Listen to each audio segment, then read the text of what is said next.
একজন ফুটবলার একজন Didier Drogba থামিয়ে দিয়েছিলেন আইভরি কোস্টের গৃহযুদ্ধ। আইভরি কোস্ট ভায়ে ভায়ে দ্বন্দ্ব, কথায় কথায় রক্তপাত, অযথাই নিজেদের মধ্যে হানাহানি সবকিছুই ছিল আইভরি কোস্টের নিয়মিত ঘটনা।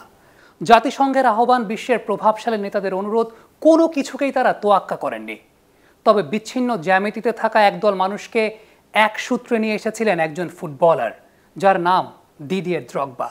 আপনি আমাকে প্রশ্ন করতেই পারেন যে ফুটবল তো বিনোদন দেয়, তাহলে বিনোদন জগতে থাকা একজন কিভাবে একটা গৃহযুদ্ধ থামিয়ে দিতে পারেন? দেশের জার্সি গায়ে তৈরি হয় কিংবদন্তি। সেই কিংবদন্তি জাতি, ধর্ম, বর্ণ, দল নির্বিশেষে সবার কাছেই গ্রহণযোগ্য থাকেন, সবার কাছেই কিংবদন্তি থাকেন, সবার কাছেই তার গ্রহণযোগ্যতা বৃদ্ধি পায়, সবাই তাকে ভরসা করেন। দিদিয়ের দ্রগবা ছিলেন তেমনই একজন, যিনি তার একটা বক্তব্যের মাধ্যমে একটা যুদ্ধকেই শুধুমাত্র থামিয়ে দেননি, তিনি প্রমাণ করেছিলেন একটা ফুটবল দলের অধিনায়কও একটা দেশের অধিনায়ক হতে পারেন। 2002 সালে ভয়ঙ্কর এক গৃহযুদ্ধের মুখোমুখি হয়েছিল আইভরি কোস্ট, যেখানে নিয়মিত ছিল কথায় কথায় রক্ত ঝরানোর ঘটনা। বিদ্রোহী বাহিনী দখল করে নেয় দেশটির একাংশ। রাজধানী আবিদজান এবং এর পার্শ্ববর্তী কিছু অঞ্চলে নিজেদের অস্তিত্ব টিকিয়ে রাখে সরকারি বাহিনী। এমন ভয়াবহ পরিস্থিতির মধ্যে 2005 সালের অক্টোবরে আফ্রিকার প্রতিনিধি হিসাবে 2006 জার্মানি বিশ্বকাপে খেলার যোগ্যতা অর্জন করে আইভরি কোস্ট। এই গৃহযুদ্ধের মধ্যেও প্রথমবারের মতো বিশ্বকাপে খেলার সুযোগ পেয়েই আনন্দে উদ্বেল হয়ে ওঠে গোটা দেশ। কিছু সময়ের জন্য হলেও যুদ্ধ ভুলে বিবাদমান পক্ষগুলো বিশ্বকাপে খেলার যোগ্যতা অর্জনের উৎসবে মেতে ওঠে। এমন পরিস্থিতিতে নিজ দেশের গৃহযুদ্ধ থামাতে এগিয়ে আসেন Didier Drogba. Ivory Coast match জয়ের মাধ্যমে বিশ্বকাপে নিজেদের জায়গা করে নেয়, তবে পুরো আলোটা কেড়ে নেন দিদিয়ের দ্রগবা। মাঠে উপস্থিত গণমাধ্যমকে তিনি ডেকে নিয়ে আসেন, ফটোগ্রাফারদেরকে ডেকে নিয়ে আসেন। মাইক্রোফোন হাতে তিনি যে ভাষণটা দিয়েছিলেন, সেই ভাষণটা থামিয়ে দিয়েছিল একটা দেশের গৃহযুদ্ধকে। মাইক্রোফোন হাতে খুব সাবলীল ভাষায় দিদিয়ের দ্রগবা সেদিন বলেছিলেন, নারী কিংবা পুরুষ, উত্তর কি দক্ষিণ, পূর্ব কি পশ্চিম, সব আজ এক হয়েছে। এবং এটাই প্রমাণ করেছে একাগ্রতা এবং সবার সম্মিলিত প্রচেষ্টা আমাদেরকে বিশ্বকাপের জন্য মনোনীত করেছে। আমরা একসঙ্গে বিশ্বকাপ খেলব। আমরা কথা দিয়েছিলাম আমাদের জয়োল্লাস সবাইকে একত্রিত করবে। আমি আপনাদের কাছে হাত জোর করি, আপনারা দয়া করে আগ্নেয়াস্ত্র নামিয়ে রাখুন। আফ্রিকার একটি দেশ যাতে প্রচুর সম্পদ আছে, তারা যুদ্ধে নামবে না। আমরা আনন্দ করতে চাই, দয়া করে গোলাগুলি বন্ধ করুন। মিনিট খানেকের এই বক্তৃতা পুরো আইভরি কোস্টকে একত্রিত করেছিল। শুধুমাত্র আইভরি কোস্ট না, আন্তর্জাতিক গণমাধ্যমেরও শিরোনাম হয়েছিল আইভরি কোস্টের এই গৃহযুদ্ধ। এবং আন্তর্জাতিক গণমাধ্যমের দৃষ্টি কাড়তে সক্ষম হয়েছিল আইভরি কোস্ট ফুটবলের মাধ্যমে, দিদিয়ের দ্রগবার মাধ্যমে।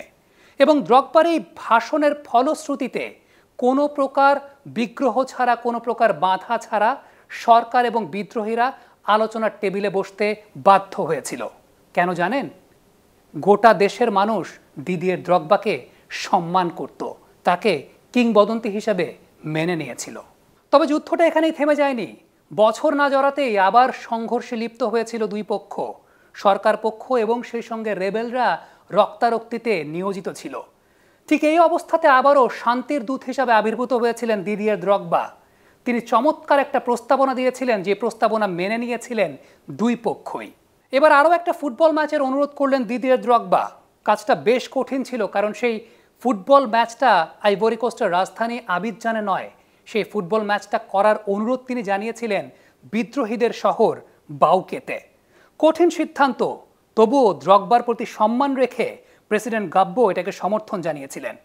পুরো মাঠ পাহারা দিল দুই পরাশক্তি বাহিনী। মাঠে বসে খেলা দেখলেন দুই প্রধান নেতা, দেখলেন পুরো জাতি কিভাবে এক হয়েছে 90 মিনিটের জন্য। 5-0 গোলের জয়ের ম্যাচে শেষ গোলটা করেছেন দ্রগবাই। খেলা শেষের বাঁশি বাজতেই আনন্দে আত্মহারা আইভরিয়ানরা মাঠে নেমে পড়েছিল। সেনাবাহিনী ব্যস্ত হয়ে পড়েছিল দ্রগবাদের নিরাপত্তায়। তবে দ্রগবা হাত নেড়ে অভিবাদন জানিয়েছিলেন সমবেত সাধারণ জনগণকে। এজন্য পুরো আইভরিয়ান জাতি সব দ্বিধাদ্বন্দ্ব ভুলে চলে এসেছে ফুটবলের মুগ্ধতা উপভোগ করতে। সেদিনের সেই ম্যাচের পর চিরতরে বন্ধ হয়ে গেল আইভরি কোস্টের গৃহযুদ্ধ। আর সেই গৃহযুদ্ধ থামাতে অগ্রণী ভূমিকা পালন করেছিলেন সেই দেশেরই ফুটবল দলের ক্যাপ্টেন দিদিয়ের দ্রগবা। তিনি প্রমাণ করেছিলেন তিনি শুধুমাত্র একটা ফুটবল দলের ক্যাপ্টেন নন, তিনি গণমানুষের ক্যাপ্টেন, তিনি একটা দেশের ক্যাপ্টেন।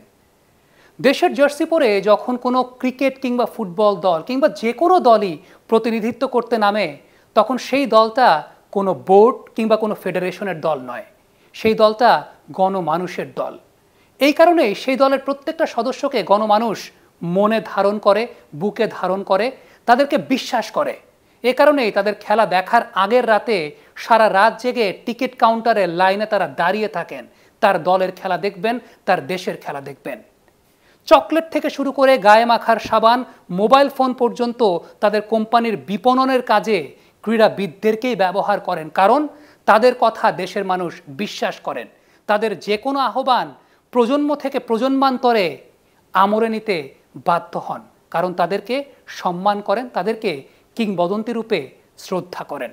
দিদিয়ের দ্রগবা তেমনই একটা প্রমাণ রেখেছিলেন। তিনি প্রমাণ রেখেছিলেন দেশের সংকটাপন্ন অবস্থাতেও ক্রীড়াবিদরা কিভাবে ভূমিকা রাখতে পারেন।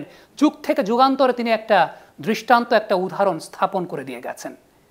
দর্শক, গণমাধ্যম হিসেবে আমরা কোনো স্টেটমেন্ট রাখতে পারি না, তবে গণমাধ্যমের জায়গা থেকে আমরা প্রশ্ন করতে পারি। আজ দিদিয়ের দ্রগবার এই ঘটনার পরিপ্রেক্ষিতে কোনো ব্যক্তিকেন্দ্রিক প্রশ্ন নয়, সামগ্রিকভাবে একটা প্রশ্ন কিন্তু চলে আসতেই পারে, বাংলাদেশে আমরা আদৌ কি দেখা পাবো কোনো দিদিয়ের দ্রগবার?